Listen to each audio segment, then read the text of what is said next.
Have you ever watched any of those smart home videos where someone says they transformed their house and then you realize they own their home? I watched a lot of those videos, but then I live in a rented home. My goal was to build a smart home where there is no drilling, no rewiring, and no damage to my rented home. Please note that this is not a sponsored video, and the products mentioned in the video are the ones that have worked for me. The first and easiest to start with is lighting.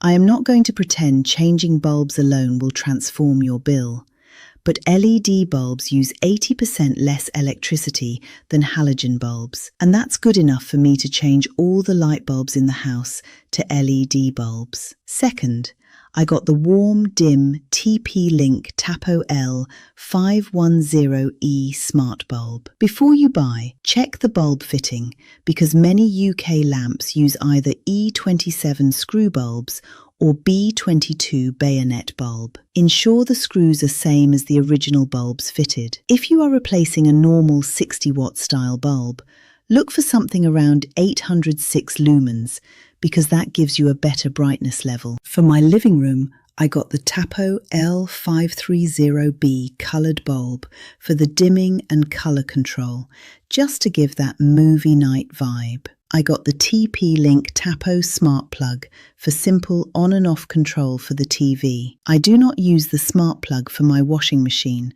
or anything that pulls high voltage for health and safety reasons. I recently bought the Tapo P110 energy monitoring plug for the extra perks of seeing what's being used in the Tapo app. In the app, the lamp is set to come on around sunset during the darker months and then adjust the brightness to my taste. To hide the cables, I used removable cord clips along the skirting board to guide lamp cables neatly. The command-style cord clips are good for this because they hold and remove cleanly when used properly. Third, the Wi-Fi router. My router was originally too close to other electronics, so I moved it into a more open and elevated position where the Wi-Fi bars are the strongest. Most budget smart bulbs and smart plugs use 2.4 GHz Wi-Fi. If your router allows it, separating the 2.4 GHz and 5 GHz bands can make it easier to connect smart plugs and bulbs to the right network and ensure connection stability. I use Alexa voice control for lights, reminders, and routines. For clear distinction, assign names to every device by function and room, like living room lamp, bedroom lamp, and TV plug. Fourth, sensors. Tapo smart bulbs and plugs usually connect directly to Wi-Fi, but you will need a compatible Tapo hub if you want to set up sensor devices for leaks, temperature, and humidity. I added a sensor at the entrance door to turn on the front door lamp in the dark. I also added the Tapo T110 contact sensor.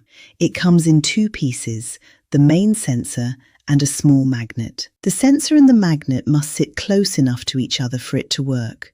A small tip: before sticking it down, I held both pieces in place first, opened the door, closed the door, and checked the app received notifications, then repeated it a few times to avoid making a mess on the wall. I also took a photo of the wall before installation for future reference of the original condition of the wall in case I need them. Then I added motion sensors for the lights in the kitchen and bathroom. The temperature and humidity sensor, a bit extra, but I have a few cold spots in my house, which I have reported to my landlord. The records serve as additional evidence for me to provide more directive guidelines for proper damp and mold inspection. I placed the sensor near the cold spot I know of, but slightly away from the wall, with air around it to understand patterns overnight, after cooking, or after shower. The leak sensor was placed at the lowest point under the kitchen sink, where water would naturally drop,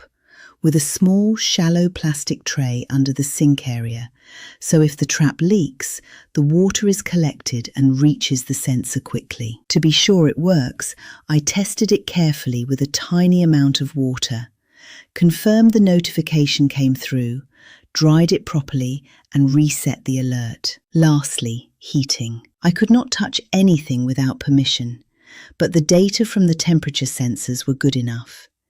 They help me understand which rooms warmed up quickly, which rooms cooled down first. I adjusted my habit like closing curtains earlier, keeping doors closed, making sure radiators were not blocked by furniture, and reporting drafts or repair issues properly. This is a strong renter setup because it is practical, removable, affordable, and not overcomplicated. Before you install anything, read your tenancy agreement, and if it affects the landlord's property, get permission in writing. Keep the original bulbs, keep any packaging, label your devices, avoid drilling, avoid permanent adhesive on any of the walls, avoid changing wiring, and test every automation properly before relying on it. I am confident that when I leave, I'm leaving the house looking exactly as it did when I moved in without a damage. If you found this discussion useful and enjoy exploring sustainability topics from a different perspective, subscribe to Smarter Green Living. Thank you for watching, and I'll see you in the next video.